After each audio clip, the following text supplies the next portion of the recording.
Hello नमस्कार दोस्तों, स्वागत है आप लोग सभी को अपना YouTube channel bright future live में। तो दोस्तों, आज की क्लास में हम लोग डिस्कस करने वाले हैं कुछ इम्पोर्टेंट वोकेबलरी जो कि बोलचाल में यूज होता है और यह किससे संबंधित है।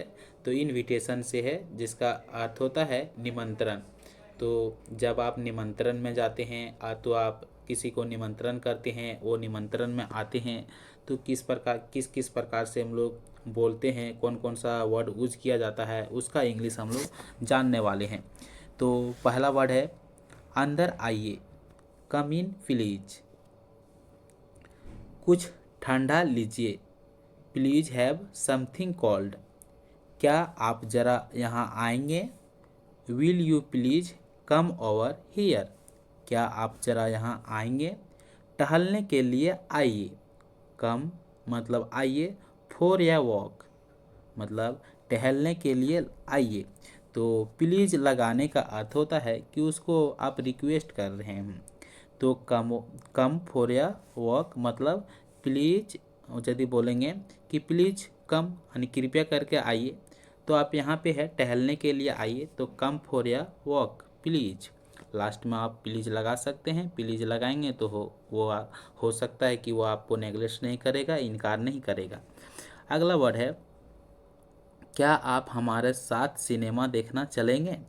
तो ऐसा का इंग्लिश वर्ड जो होता है, इसका एक स्ट्रक्चर होता है क्या आप चाहेंगे, चाहने के लिए जो वर्ड होता है वुड यू लाइक टू, उसके बाद वर्ब का हमेशा फर्स्ट फॉर्म आता है। तो क्या होता है, क्या आप हमारे साथ सिनेमा देखना चलेंगे। तो would you like to come with us to the cinema. क्या आप मेरे साथ सिनेमा देखना चलेंगे। तो बोल सकते हैं would you like to see a film तो मूवी विथ अस, मेरे साथ। अगला वर्ड है क्या आप सारा दिन हमारे साथ बिताएंगे। तो will you spend whole day with us. क्या आप सारा दिन में हमारे साथ बिताएंगे। तो बिताना का वर्ड जो होता है सो स्पेंड होता है। जो वर्ड पर हम मार्क करेंगे वो वर्ड जो है सो आपको बोलचाल में हेल्पफुल करेगा। ये सब जो है आपको याद रखना है। मुझे वैसा करने में खुशी होगी। तो कैसे बोलेंगे, तो बोलेंगे आई विल बी ग्लैड, मुझे खुशी होगा। आई विल बी ग्लैड, मुझे खुशी होगा कैसा करने में। तो टू डू मतलब करना, सो तो मुझे वैसा करने में तो ऐसा करने में खुशी होगा।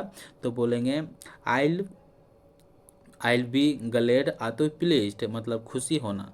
खुशी करना को प्लीज बोलते हैं और ग्लैड मतलब भी खुशी। तो आई बी ए ग्लैड खुशी होगा, टू डू सो ऐसा करना खुशी होगा।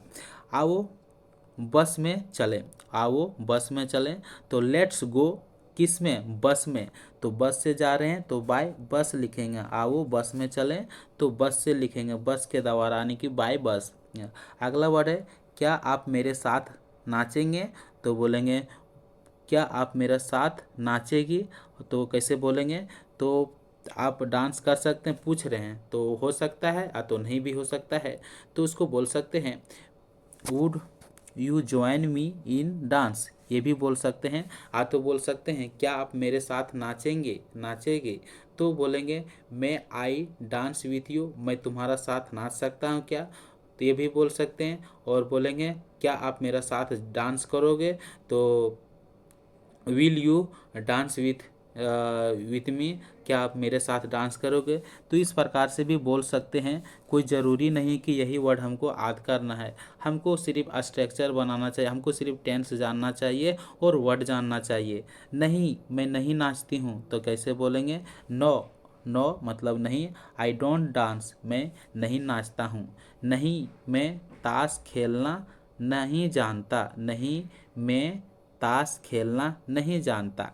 तो कैसे बोलेंगे no, I don't know how to play cards, मैं ताश खेलना नहीं जानता। अगला वर्ड है आप अगला रविवार हमारे यहाँ बिताइए। तो please spend next Sunday with us. अगला रविवार जो है सो हमारे साथ बिताइए, यानी कि हमारे साथ स्पेंड मतलब खर्चा करना, बिताना तो मेरे साथ बिताइए। खाने पर आपके नियंत्रण के लिए धन्यवाद। खाने पर आपके नियंत्रण के लिए धन्यवाद। तो थैंक्स फॉर और इनविटेशन टू डिनर, यानी कि खाने पर आपका निमंत्रण के लिए धन्यवाद बोलते हैं। यदि आप किसी के साथ जाते हैं निमंत्रण में और वो आपको सर्विस कर दिया, खाना खा ले, तब बोलना चाहिए thanks for inviting us to dinner, we will try to come in time. इस प्रकार से बोलते हैं। हाँ, तो इसको ये वर्ड्स बोल देंगे, थैंक्स फॉर और इनविटेशन टू डिनर। अगला वर्ड है, खाने पर आपका निमंत्रण स्वीकार नहीं कर सकता हूँ, इसका मुझे खेद है। तो मुझे खेद है तो बोलेंगे आई एम सॉरी। मुझे खेद है, आई एम सॉरी। आप आई कांट एक्सेप्ट और इनविटेशन टू डिनर, मैं खाने पर आपका निमंत्रण जो है नहीं स्वीकार कर सकता हूँ। अगला वर्ड है, आपने आद किया उसके लिए धन्यवाद। आपने आद किया तो कैसे बोलेंगे धन्यवाद, थैंक यू फॉर रिमेम्बरिंग मी, यानी कि आपने आद किया। रिमेंबर मतलब क्या होता है, आद करना। तो रिमेम्बरिंग मतलब क्या हो जाएगा, तो हम जानते हैं कि फोर जो से एक प्रकार का प्रीपोजिशन वर्ड है और इसके बाद वर्ब का फोर्थ फॉर्म आता है। तो किसी भी वर्ब जो होता है, कोई सा भी वर्ब होता है, उसके बाद फर्स्ट फॉर्म आता है आफ्टर प्रीपोजिशन, यानी प्रीपोजिशन के बाद। क्या आप फतेहपुर सीकरी तक टैक्सी में हमारे साथ चलेंगे, तो बोलेंगे will you come with us in taxi to Fatehpur Sikri. तो टू मतलब तक होता है, तो कहाँ तक, फतेहपुर सीकरी। तो क्या आप मेरे फतेहपुर सीकरी तक मेरे साथ चलेंगे, तो will you come with us in taxi to Fatehpur Sikri. अगला वर्ड है, आपके आमंत्रण के लिए बहुत धन्यवाद। तो मैनी थैंक्स फॉर और काइंड इनविटेशन।